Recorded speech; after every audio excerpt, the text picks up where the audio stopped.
உடைய வார்த்தையை சிந்திக்கும்படியாக நாங்கள் வந்திருக்கிறோம்.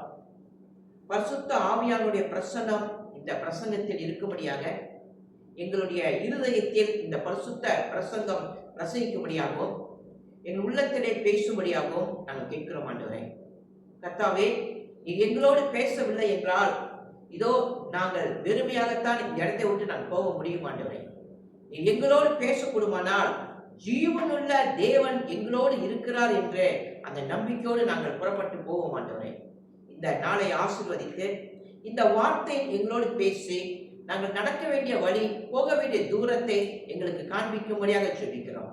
கர்த்தாவே, இது சாதாரண வார்த்தை அல்ல. இங்க இருக்கிற மக்களும் சாதாரண மக்கள் அல்ல. இவர்கள் ஏழைகளாய் இருக்கலாம், சாதாரண மக்களாய் இருக்கலாம் ஆண்டவரே. ஆனால் அவருக்குள் இருக்கிற அந்த ஆத்துமா இருக்கிறது ஆண்டவரே, அது விலை உயர்ந்ததாக இருக்கிறது ஆண்டவரே. அந்த ஆத்துமா விலை உயர்ந்தது என்று நாங்கள் பார்க்கும் பொழுது அந்த ஆத்துமா உம்மை விசுவாசித்தால் நித்திய காலத்துக்கும் அது நித்திய ஜீவனிலே தங்கும் ஆண்டவரே. ஆண்டவரே, விசுவாசிக்காமல் போகக்கூடுமானால் நித்திய நரகம்தான் வாழ்க்கையில் அமையும் ஆண்டவரே. அதுக்கு முன்னதாக இயேசு கிறிஸ்துவின் உயிர்த்தெழுதல் செய்தி நாங்கள் கேட்டு விசுவாசித்து கடந்து செல்ல உதவி செய்யும். இந்த செய்தியை ஆசீர்வதிக்க ஒப்புக் கொடுக்கிறோம் இயேசுவின் மூலம், நல்ல பிதாவே, ஆமென். யாரும் இந்த செய்தியிலே நான் உங்களுக்கு 2 தலைப்பை நான் கொடுக்க விரும்புகிறேன். அந்த 2 தலைப்பை நாம் இந்த ஸ்கிரீனில் நம்ம பார்க்கலாம். முதல் தலைப்பு, உங்கள் நிலைமை எப்படி இருந்தாலும் அங்கிருந்து இயேசுவை நோக்கி பாருங்கள். உங்கள் நிலைமை எப்படி இருந்தாலும் அங்கிருந்து இயேசுவை நோக்கி பாருங்கள். No matter when you are, see Jesus from there. இந்த முதல் குறிப்பிலே 3 சத்தியத்தை நான் வைத்திருக்கிறேன். ஒன்றாவது மாமிச முடிவு, இரண்டாவது தோல்வியின் நிலை, மூன்றாவது இயேசுவின் பராமரிப்பு. இந்த சத்தியத்தை தான் இன்றைக்கு நாம் பார்க்க போகிறோம். 19ஆம் அதிகாரம் 33ஆம் வசனத்தை திருப்பிக் கொள்ளுங்கள். Matthew chapter 19 verse 33.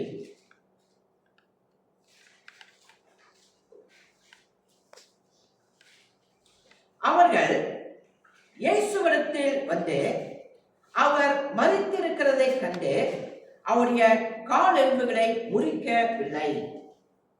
இயேசு சிலுவையிலே அவர் இறந்துவிட்டார். அது இறந்ததை உறுதிப்படுத்தியது ரோமர்கள். ஏனென்றால் ரோமர்கள் சிலுவையிலே சாகாமல் இருக்கும் பொழுது அந்த மனிதனுடைய காலை உடைப்பார்கள். அப்ப இயேசு கிறிஸ்துடைய காலை உடைக்க வரும் பொழுது இயேசு கிறிஸ்துடைய உயிர் பிரிந்தது. அப்ப ரோமர்கள் சர்டிபிகேட் கொடுத்து விட்டார்கள், இயேசு இறந்து விட்டார் என்று. அப்படி சர்டிபிகேட் அவங்க கொடுக்கவில்லை என்றால் இயேசு கிறிஸ்துவை புதைக்க முடியாது. அப்ப இயேசு கிறிஸ்து சிலுவையிலே இறந்து விட்டார் என்று உறுதியான சான்று கொடுக்கப்பட்டு விட்டது.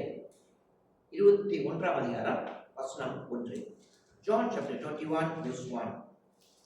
இவைகளுக்கு பின்பு இயேசு திபேரியா கடற்கரையிலே மறுபடியும் சீஷருக்கு தம்மை வெளிப்படுத்தின விவரமாவது. 14ஆம் வசனம் verse 40. இயேசு மரித்தோரிலிருந்து எழுந்த பின்பு தம்முடைய சீஷருக்கு அருளின தரிசனங்களில் இது 3வது தரிசனம். அப்படி என்றால் இயேசு உயிர்த்தெழுந்த 3வது முறை தன்னை அவர் காண்பித்திருக்கிறார். முதல் முறை இயேசு கிறிஸ்து உயிர்த்தெழுந்து சீடர்களுக்கு தன்னை காண்பித்தார். 2வது முறையும் தன்னை காண்பித்தார். இப்பொழுதோ 3வது முறை இவர் இயேசு தன்னை வெளிப்படுத்தி காண்பிக்கிறார். இப்பொழுது இயேசு சிலுவையிலே மரித்தார், இயேசு கிறிஸ்து உயிர்த்தெழுந்தார். இது ரெண்டிலே எது உண்மை? ஏதாவது ஒண்ணு பொய்யாக இருந்தாலும் கிறிஸ்தவம் அஸ்திபாரமே இல்லாமல் போய்விடும். இது ரெண்டுமே உண்மை. இயேசு சிலுவையில் மரித்ததும் உண்மை, இயேசு உயிர்த்தெழுந்ததும் உண்மை. கிறிஸ்து ஏன் உயிர் தெழுந்த பிற்பாடு அவர் நேராக பரலோகம் சென்று தன் மகிமையை வெளிப்படுத்தி பரலோகத்தில் தன் மீட்பின் திட்டத்தை அவர் சீடர்களுக்கு சொல்லி சந்தோஷமாக இருக்கலாம். ஆனால் அதை விட்டு ஏன் அவர் மறுபடியும் மறுபடியும் மறுபடியும் சீடர்களுக்கே தன்னை அவர் வெளிப்படுத்தி காண்பிக்கிறார்? காரணம் என்ன தெரியுங்களா? அந்த சீடர்கள் இயேசு கிறிஸ்துவினுடைய உயிர்த்தெழுதலை உறுதியாக விசுவாசிக்க வேண்டும், மிகவும் உறுதியாக விசுவாசிக்க வேண்டும், அசைக்க முடியாத உறுதியாகவும் சீடர்கள் விசுவாசிக்க வேண்டும். 3 விதமான வார்த்தை நான் சொல்கிறேன் கவனிங்கள். உறுதியாக விசுவாசிக்க வேண்டும், மிகவும் உறுதியாக விசுவாசிக்க வேண்டும், அசைக்க முடியாத உறுதியாக சீடர்கள் விசுவாசிக்க வேண்டும். அப்ப அந்த அடிப்படையிலே அவர் விசுவாசத்தை உறுதியாக அவர் வெளிப்படுத்துவதற்கு மறுபடியும் மறுபடியும் மறுபடியும் சீடர்களுக்கு தன்னை வெளிப்படுத்தி காண்பிக்கிறார். நான் மறுபடியும் சொல்லிட்டு கேளுங்க. ஒரு மனிதன் உயிரோடு எழுப்பிவிட்டால் அதற்கு மேல் ஒரு உண்மை இந்த உலகத்தில் இருக்க முடியாது. அப்ப கிறிஸ்து உயிர் தெழுந்தார் என்றால் அவர் தேவன் என்றும் அவரே சத்தியம் என்றும் அவர் தன்னை வெளிப்படுத்த விரும்புகிறார். சரி, ஏன் இயேசு கிறிஸ்து சீடர்களுக்கு தன்னை காண்பித்தார்? யோவான் 21 அதிகாரம் முதல் வசனம். John chapter 21 verse 1. இவருக்கு பின்பு இயேசு திபிரியா கடற்கரையிலே மறுபடியும் சீஷர்களுக்கு தம்மை வெளிப்படுத்தின விவரம் ஆவது. அந்த இடத்துல பாருங்க, திபிரியா கடற்கரை என்று சொல்லப்படுது. திபிரியா கடற்கரை என்பது கலிலேயா கடற்கரை அல்லவா? அதுதான் திபிரியா கடற்கரை. ரெண்டுமே ஒரே வார்த்தை தான் அது. அந்த கடற்கரையில இயேசு கரையிலே நிற்கிறார். கவனிங்கள், கரையிலே அவர் நிற்கிறார். ஆனால் வெள்ளிக்கிழமை அவர் சிலுவையிலே இறந்தவர். இப்பொழுது கலிலேயா கடற்கரையில் நிற்கிறவர் ஆவியா நிற்கிறாரா, நிஜமான சரீரத்தோடு நிற்கிறாரா? ஒரு ஆவியாக அவர் நிற்கவில்லை, நிஜமான சரீரத்தோடு நிற்கிறார். ஆனால் அந்த சரீரம் உயிர்த்தெழுந்த சரீரம் அது. ஆனால் ஒன்று விளங்கிக் கொள்ள வேண்டும், அது மகிமையான சரீரம். எப்படி அது மகிமையான சரீரம் என்று கேட்டால், அந்த சரீரம் அப்படியே பரலோகம் போகும். எவ்வளவு பெரிய ஆசீர்வாதம் பாருங்கள். அந்த சரீரத்தோடு தான் இயேசு அந்த இடத்திலே நிற்கிறார். ஏன் அவர் பரலோகம் போகாமல் கலிலேயா கடலுக்கு போனார்? முதல் காரணம் யோவான் 21 அதிகாரம் வசனம் 2, 3. அதுதான் முதல் காரணம். John chapter 21 verse 2 and 3. சீமோன் பேதுருவும் தீத்துவு எனப்பட்ட தோமாவும் கலிலேயா நாட்டில் உள்ள கானா ஊரானாகிய நாத்தான் வீடும் செபதேவின் குமாரரும் அவருடைய சீஷரில் வேறு 2 பேரும் கூடியிருக்கும் பொழுது, 3ஆம் வசனம், சீமோன் பேதுரு மற்றவரை நோக்கி மீன் பிடிக்க போகிறேன் என்றான். அதற்கு அவர்கள், நாங்களும் உம்மோடும் கூட வருகிறோம் என்றார்கள். அவர்கள் புறப்பட்டு போய் உடனே படவில் ஏறினார்கள். அந்த ராத்திரியிலே அவர் ஒன்றும் பிடிக்கவில்லை.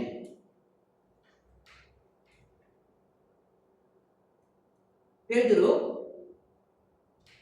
அவனோடு இருந்த சீஷர்களை பார்த்து சொல்கிறான், நான் மீன் பிடிக்க போகிறேன். எப்பொழுது பேதுரு இந்த வார்த்தை சொல்கிறான் என்றால், இயேசு உயிர்த்தெழுந்து விட்டான். உயிர்த்தெழுந்ததை கண்ணால் இந்த பேதுரு பார்த்து விட்டான். பார்த்து விட்ட பிற்பாடு இந்த பேதுரு சொல்கிறான், நான் மீன் பிடிக்க மறுபடியும் போகிறேன். அதாவது நான் விட்டு வந்த பழைய வாழ்க்கைக்கு நான் போகிறேன் என்று பேதுரு முடிவு எடுத்து விட்டான். சொல்லப்போனால் பொறுமையாக பேதுரு அங்க இருந்திருக்கலாம், ஜெபித்து இயேசுவிடத்துல கேட்டிருக்கலாம். ஜெபித்து பார்த்திருக்கலாம். எதுவுமே அவன் சிந்திக்காமல் அவன் என்ன சொன்னானா, நான் மறுபடியும் என் பழைய வேலைக்கு நான் போறேன். அவன் திரும்பிட்டான். பொறுமை இல்லாத வாழ்க்கை இதைத்தான் முடிவு செய்யும். பொறுமை இல்லாத வாழ்க்கை திடீரென்று முடிவு செய்து தீர்மானித்தே செயல்படும். ஆனால் அந்த பொறுமை இல்லாமல் செயல்படுவது மிகப்பெரிய ஆபத்தை அவருக்கு கொண்டு வந்து கொடுக்கும். இதைத்தான் பேதுரு இங்கே செய்கிறார். ஏன் கர்த்தர் அவனை அழைத்தார்? அவன் கேட்டிருக்கான் கேள்வி. அது மட்டுமில்ல, மரித்த இயேசு கிறிஸ்து உயிரோடு எழுப்பிவிட்டார். பேதுரு இயேசுவை காத்திருந்து கேட்டிருக்கலாம், ஏன் நீ மரித்தீர்? ஏன் 3ஆம் நாள் உயிரோடு எழுந்தீர்? ஏன் சிலுவையிலே மரணம் அடைந்தீர்?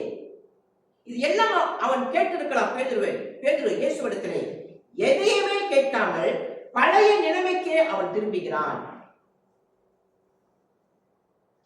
இரண்டாவது காரணம், முதல் காரணம் படித்தேன்.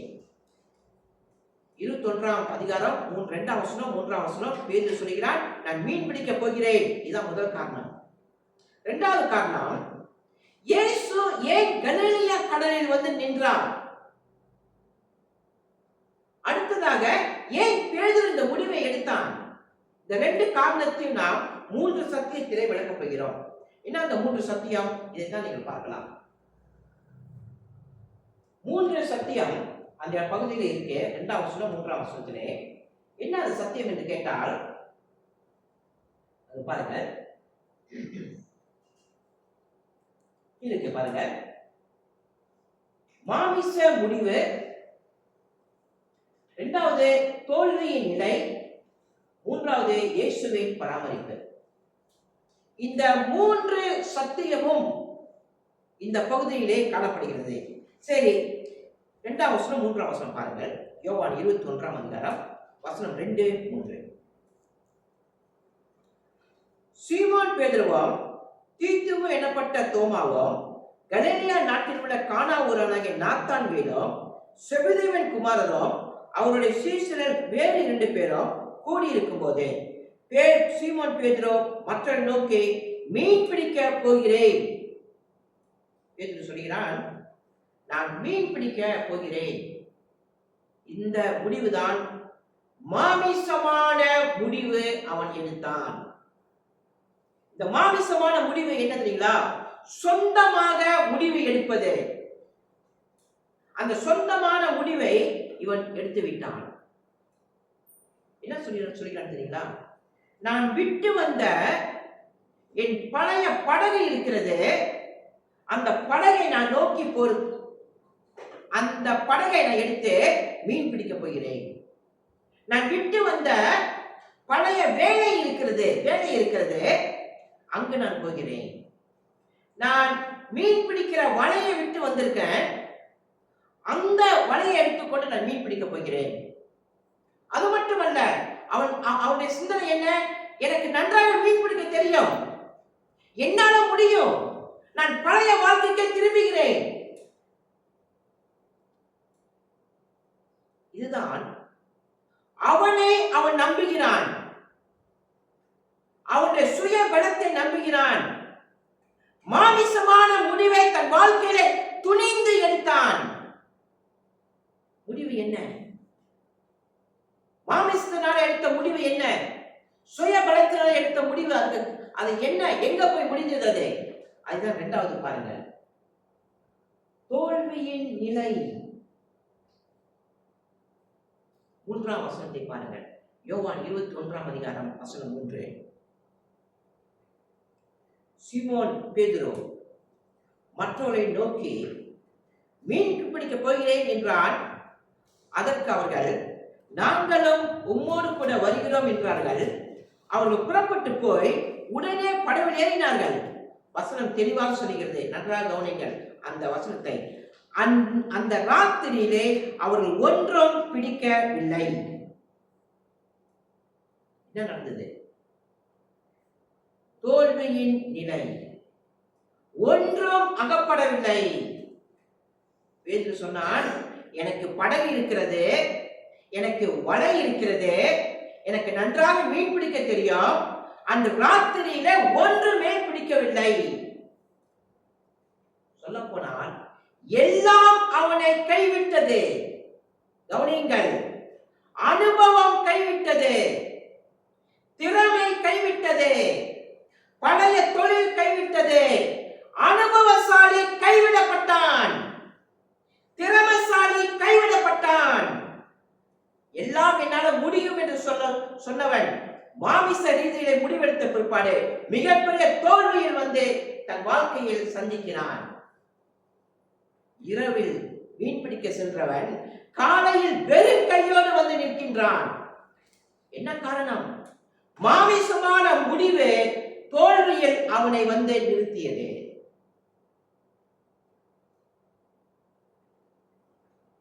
இன்று எத்தனை பேருடைய வாழ்க்கை இந்த நிலையில் நிற்கிறது? மாமிசமான முடிவு ஆரம்பத்தில் மிகவும் நன்றாக இருக்கும். உங்களுக்கு விளங்குமா? தெரியுமா? மாமிசமான முடிவு எடுக்கிறது ரொம்ப நன்றாக இருக்கும். அதே வேளை ரொம்ப சுலபமாக இருக்கும். இன்னும் சொல்ல போனால் செழிப்பாகவும் இருக்கும், ஆசீர்வாதமாகவும் இருக்கும். மாமிசமாக எடுக்கக்கூடிய முடிவு, சொந்தமாக எடுக்கக்கூடிய முடிவு, ஆரம்பத்துல முடிவு நல்லா இருக்கும். சொல்ல போனால் ஞாயிற்றுக்கிழமை சபை ஆராதனைக்கு வராம போய் வேலை செஞ்சோமா, அன்னைக்கு சம்பளம் எவ்வளவு கிடைக்கும்? அன்னைக்கு 2 மடங்கு கிடைக்கும், சில நேரத்துல 3 மடங்கு கிடைக்கும். அப்ப என்ன செய்யறாங்க? ஞாயிற்றுக்கிழமை சபையை மறக்கிறாங்க, ஆராதனையை மறக்கிறாங்க, பிரசங்கத்தை மறக்கிறாங்க, வேத வாசிப்பை மறக்கிறாங்க, தேவ பிரசனத்தை மறக்கிறாங்க. மறந்து சரி வேலைக்கு போய் நல்லா சம்பாதிப்போமே, ஞாயிற்றுக்கிழமை போறாங்க. பார்க்கறதுக்கு மிக ஆசீர்வாதமாக வாழ்க்கை, மிக நன்மையாக ஆசீர்வாதமாக வாழ்க்கை இருக்கும். பல பொருட்கள் அவங்க வாங்குவாங்க. வீட்டுக்கு போனீங்களா, எல்லா பொருளும் வீட்டில் இருக்கும், எல்லா நன்மைகளும் எல்லா ஆசீர்வாதங்களும் வீட்டில் காணப்படும், எல்லாமே தெரியும் அப்படி நமக்கு. ஆனால் முடிவை எங்கத்துல போய் நிறுத்தும்? தோல்வியில் போய் நிறுத்தும். 45 வருஷம் கிறிஸ்தவ வாழ்க்கை எனக்கு இருக்கு. இந்த 45 கிறிஸ்தவ வாழ்க்கையில நான் இதைதான் நான் பார்த்தேன். என்ன பார்த்தது தெரியுங்களா? கர்த்தரை மறந்து சுய முடிவை எடுத்து நான் ஆசீர்வாதமாக வாழ போகிறேன் என்று சொன்னவர்கள் இன்றைக்கு நான் பார்க்கிறேன். 45 வயசு கழித்து, 45 வருஷம் கழித்து அவங்க வாழ்க்கை தோல்வியில் தான் முடிந்தது. அவர்கள் மட்டுமல்ல, அவர் குடும்பமும் தோல்வியிலே போய் முடிந்தது. இதைத்தான் பேதுருவும் தன் வாழ்க்கையிலே செய்தார். நீங்கள் சொந்தமாக எந்தெந்த முடிவுகளை எடுத்து வாழ்க்கையில் தோல்வி அடைந்தீர்கள்? உங்கள் நீங்களே கேட்டு பார்க்கலாம். எந்தெந்த நிலைமையிலே நான் தோல்வி அடைந்தேன் என்னுடைய வாழ்க்கையில? பிரசங்கத்தில் ஆரம்பத்தில் நான் உங்களை பார்த்து ஒரு கேள்வி கேட்டேன். இயேசு ஏன் இந்த கலிலேயா கடலில் வந்து நின்றார்? யோவான் 21 அதிகாரம் 1 வசனம். John chapter 21 verse 1. இவைகளுக்கு பின்பு இயேசு திபேரியா கடற்கரையிலே மறுபடியும் சீஷருக்கு தம்மை வெளிப்படுத்தினார். அங்க நிற்கிறாரு, கரையில நிற்கிறாரு. ஏன் கரையில நிற்கிறார் அவர்? இதோ அதுதான் 3வது சத்தியம். அது பாருங்க, இயேசுவின் பராமரிப்பு.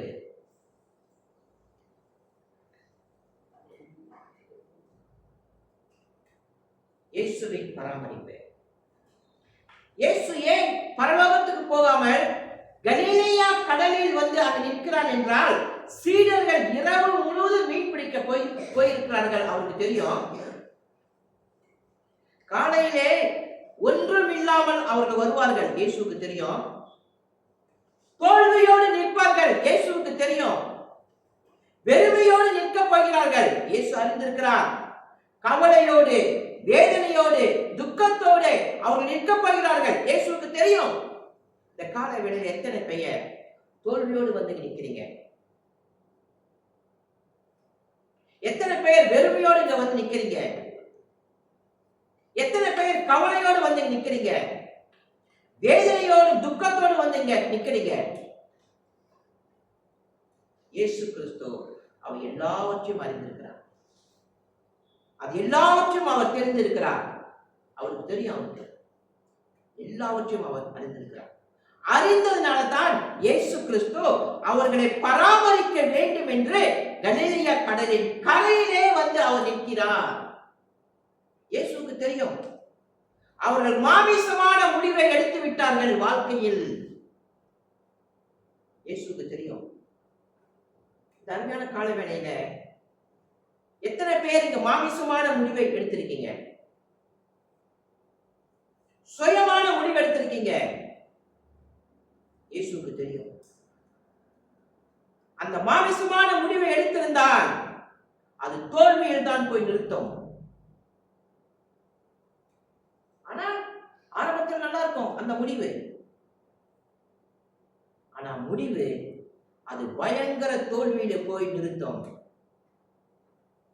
இப்ப இயேசு கிறிஸ்து ஏன் அந்த கலிலேயா கடலில வந்து கரையிலே நின்றார் என்று கேட்டால், அந்த சீடர்களை சரியான பாதையில் மறுபடியும் கொண்டு வருவதற்காகத்தான் அவர் அங்கு போய் நிற்கின்றார்.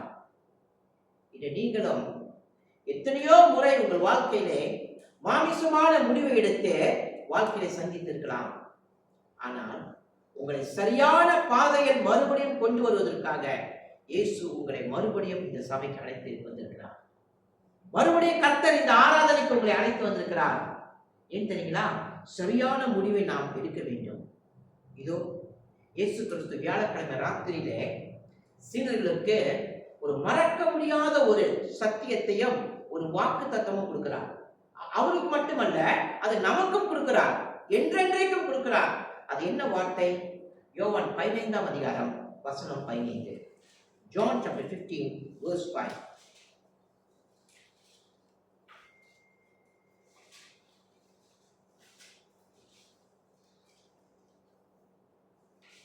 நானே திராட்சை செடி, நீங்கள் கொடிகள். ஒருவன் என்னிடம், நான் அவனிடம் நிலைத்திருந்தால் அவன் மிகுந்த கனிகளை கொடுப்பான். இதுதான் முக்கியம். வசனத்தை கவனிங்கள். என்னை அல்லாமல் உங்களால் ஒன்றும் செய்யக்கூடாது. எவ்வளவு தெளிவா இயேசு சொல்றாரு பாருங்க. வியாழக்கிழமை ராத்திரியில சொன்னாரு, என்னை அல்லாமல் உங்களால் ஒன்றும் செய்ய கூடாது. பேதுரு அதைத்தான் செய்ய போனார். அவர் இல்லாமல் செயல்பட போனான், செயல்பட்டு விட்டான். முடிவிலே தோல்வியில் வந்து நின்றார். இரண்டாவது சத்தியம் இதோ நாம் பார்ப்போம். இரண்டாவது குறிப்பு என்ன? இந்த ஸ்கிரீனை நீங்க பாருங்க. இரண்டாவது சத்தியம், இயேசு உங்களை குறித்தும் உங்கள் நிலைமை குறித்தும் முழுமையாக அறிந்திருக்கிறார். Jesus understands you and your situation completely. அதிலே 7 விதமான சத்தியத்தை நான் வைத்திருக்கிறேன். அதுக்கு பிற்பாடு நான் உங்களுக்கு அறிவிக்கிறேன். சரி,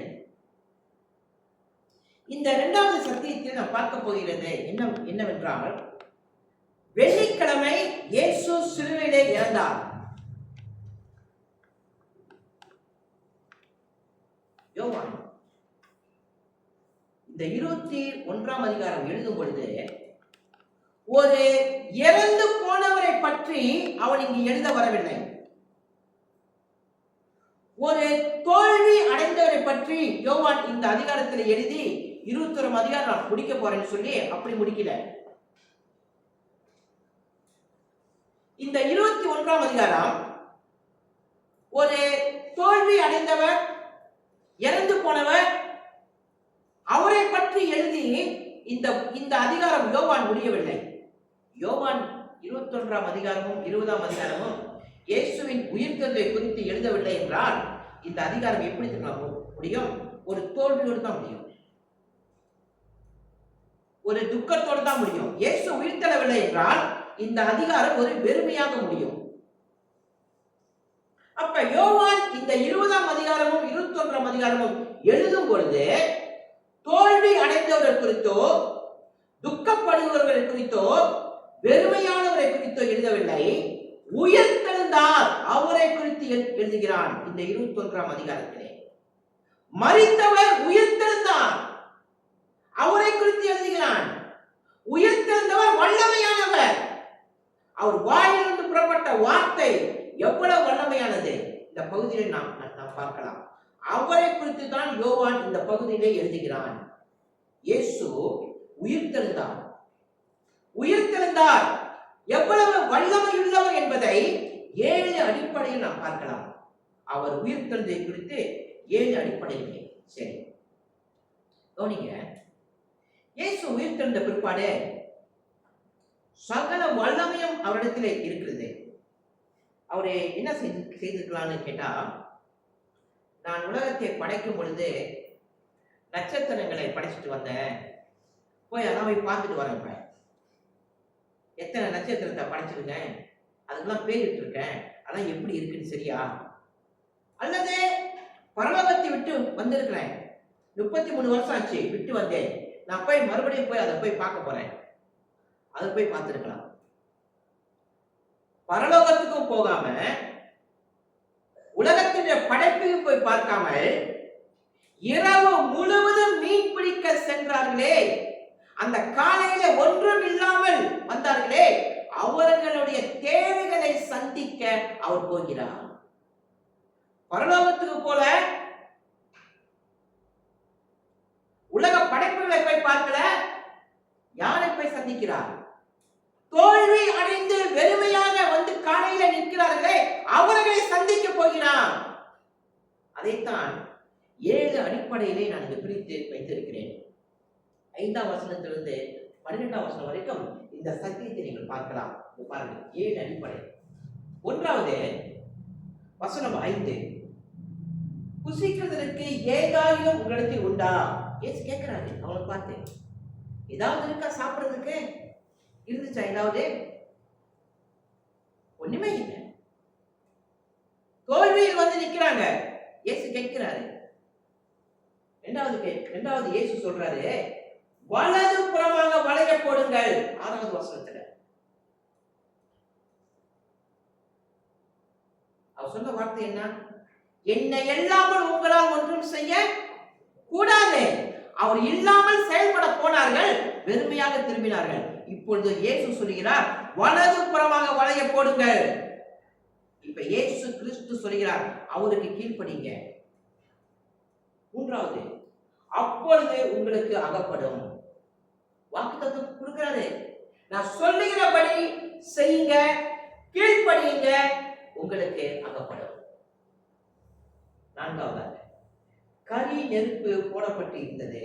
9ஆம் வசனம், இயேசு கிறிஸ்து காலையில சீடர்கள் வராங்க, ஒன்றும் இல்லாம வராங்க, பசியா வராங்க, வெறுமையா வராங்க.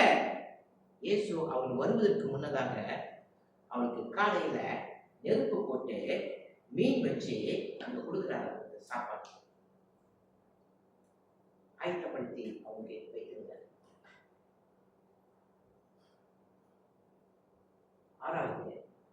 5வது கவிஞர் மீன் அப்பம் அங்கு ஆயத்தப்படுத்தினார். அவங்களுக்கு எதை கொடுக்கிறாரு? மீனையும் அப்பத்தையும் கொடுக்கிறாரு, அவங்க ஆயத்தப்படுத்தி. 6வது, கொண்டு வாருங்கள். எதை கொண்டு வர சொன்னார்? இதோ இது பாருங்கள். 6ஆம் வசனத்தில் சொன்னார் அல்லவா, வலது புறமாக வளைய போடுங்கள் சொல்லி அதன்படி செய்தாங்க. செய்த பிற்பாடு அவர்கள் வலை கிளியத்தக்க மீன் கிடைத்தது. 10ஆம் வசனத்திலே சொல்றாரு, கொண்டு வாருங்கள். எதை கொண்டு வர சொல்றாரு? இங்கு பிடித்த மீன்களை கொண்டு வாங்கன்னு சொல்றாரு. 7ஆம் வசனத்தில் சொல்றாரு, வாருங்கள் போஜனம் பண்ணுங்கள்.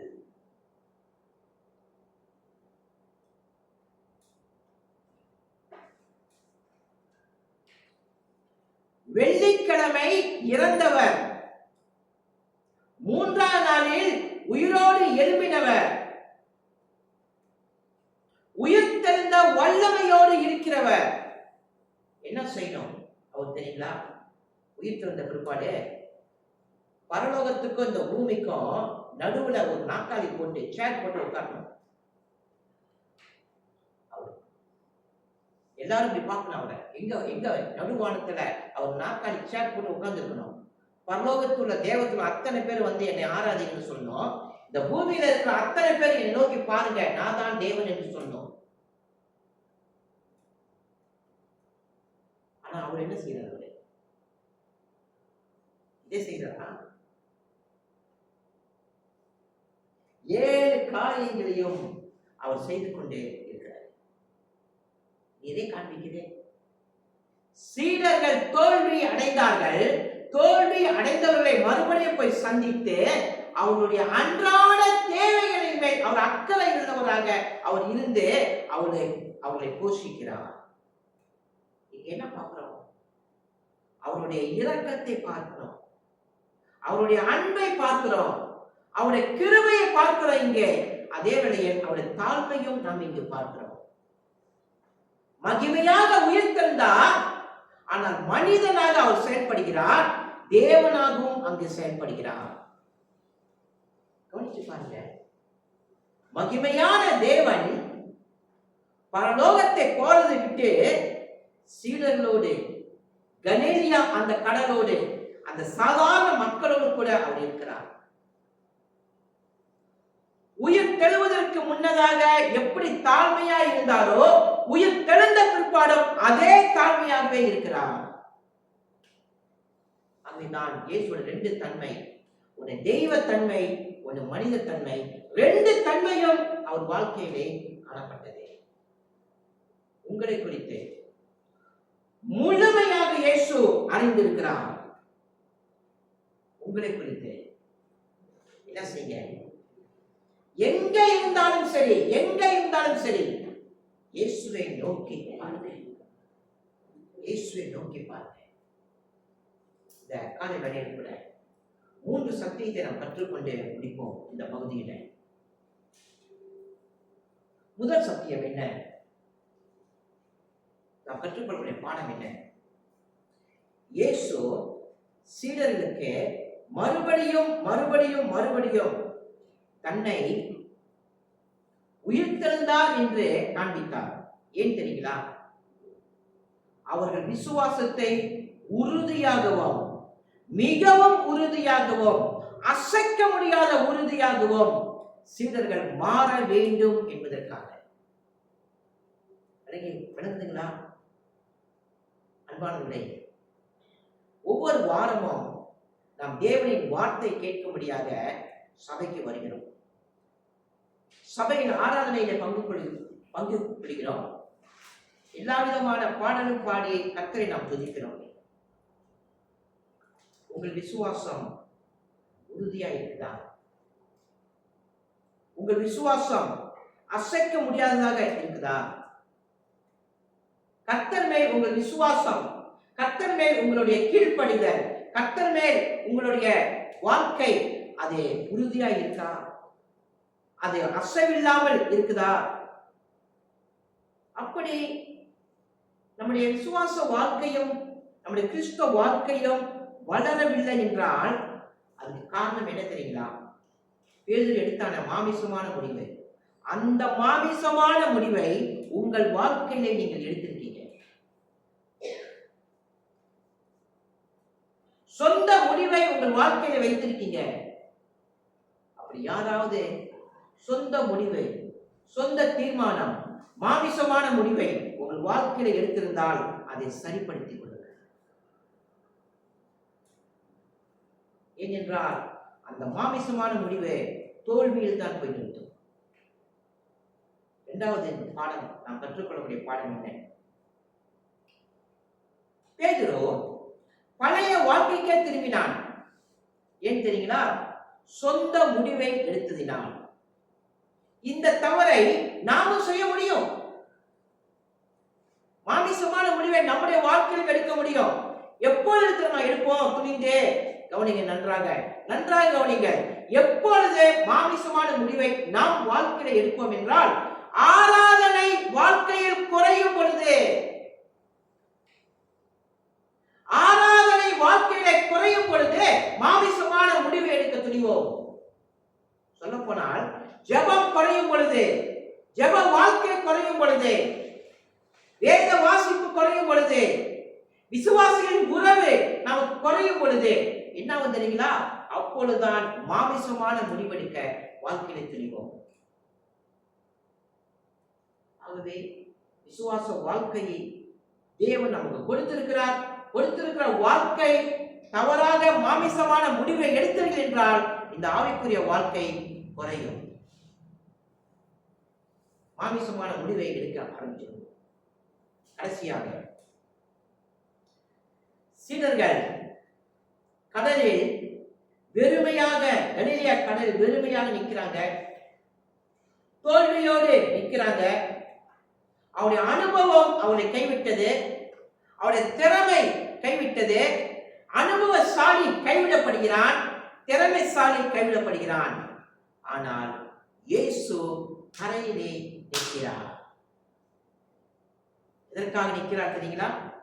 அந்த தோல்வி அடைந்த அவர்களை மறுபடியும் சரியான நிலைமையில் கொண்டு வருவதற்காகத்தான் அங்கு அவர்கள் நிற்கிறார்கள். விளங்கிக் கொள்ளுங்கள், உங்கள் வாழ்க்கையிலே எத்தனை கரை இருக்கிறது? எத்தனை கரைகள் உங்கள் வாழ்க்கையில் இருக்கிறது?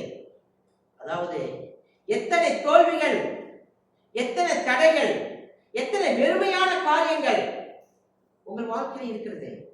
ஒரு சத்தியம் என்ன? இயேசு கரையிலே நிற்கிறார். ஏன் தெரியுமா? உங்களை மறுபடியும் சரியான பாதைக்கு கொண்டு வருவதற்காக. ஆகவே இந்த செய்தியினுடைய தலைப்பு நான் சொல்லி முடிக்கிறேன். நீ எத்தனை முறை உன் வாழ்க்கையில் தோல்வியை சந்தித்திருக்கிறாய், ஆனால் இயேசுவை நோக்கி பார். நாம் கண்களை மூடி ஜெபம் செய்வோம்.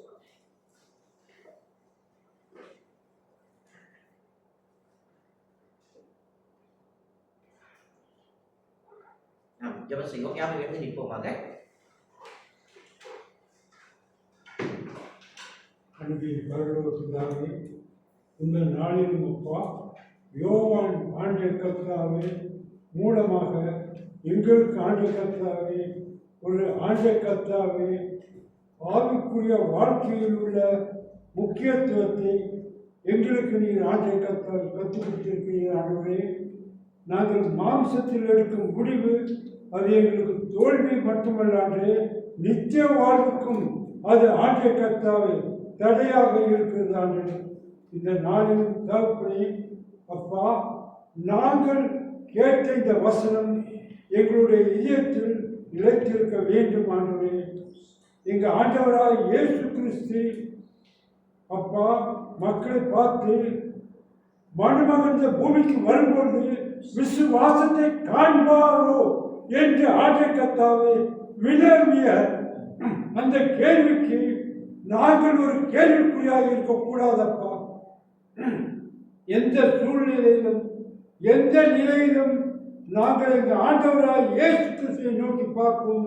அவர் சொன்ன வார்த்தையை, சத்தியத்தை கடைபிடித்து வாழவும் எங்களுக்கு உதவி செய்யும் அப்பா. நாங்கள் ஆண்டை கர்த்தாவே அநேக முறை எங்களுடைய வாழ்க்கையில் எங்களுடைய சொந்த ஆண்டை கர்த்தாவே தீர்மானத்தின் மூலமாக மாம்ச முடிவினால் ஐயாத ஏமாற்றத்தையும் தோல்வியையும் நாங்கள் கண்டோம். ஆண்டு வேறு எந்த ஒரு இதுவும் இல்லையாண்டு ஆரம்பத்தில் அது இனிமையாக ஆசீர்வாதமாக நன்மையாக இருந்தாலும் இறுதியில் ஆண்டை கர்த்தாவே அது ஆண்டை கர்த்தாவே தோல்வித்தான். ஐயாத ஆண்டு வெறுமையான தோல்வியில் ஆண்டு ஆவிக்குரிய தோல்வியாகவே முடியும் அப்பா. எங்களுடைய வாழ்க்கையில் நாங்கள் உண்மை மறவாமல் நீர் எங்களுக்கு கொடுத்த அந்த கட்டளைகளை கடைபிடித்து வாழ எங்களுக்கு உதவி செய்யும் அப்பா. நாங்கள் ஆண்டை கர்த்தாவே உங்களுடைய பிள்ளைகள், எங்கள் ஆண்டவராய் இயேசு கிறிஸ்துவால் அழைக்கப்பட்டவர்கள், தெரிந்து கொள்ளப்பட்டவர்கள் ஆண்டே. இந்த நாளிலும் அப்பா எங்கள் மத்தியில் நீர் கொடுத்த அந்த வார்த்தைக்கு நன்றி செலுத்துகிறோம், தோற்றளிக்கிறோம். இதை எங்களுடைய அன்றாட வாழ்க்கையில் நாங்கள் அபியாசப்படுத்தி நாங்கள் ஜெயம் உள்ளவர்களாக, வெற்றி உள்ளவர்களாக காணப்பட நீங்கள் காரணம் புரியும் அப்பா. எங்கள் ஆண்டவராக இயேசு கிறிஸ்து நாமத்தில் ஜெயம்.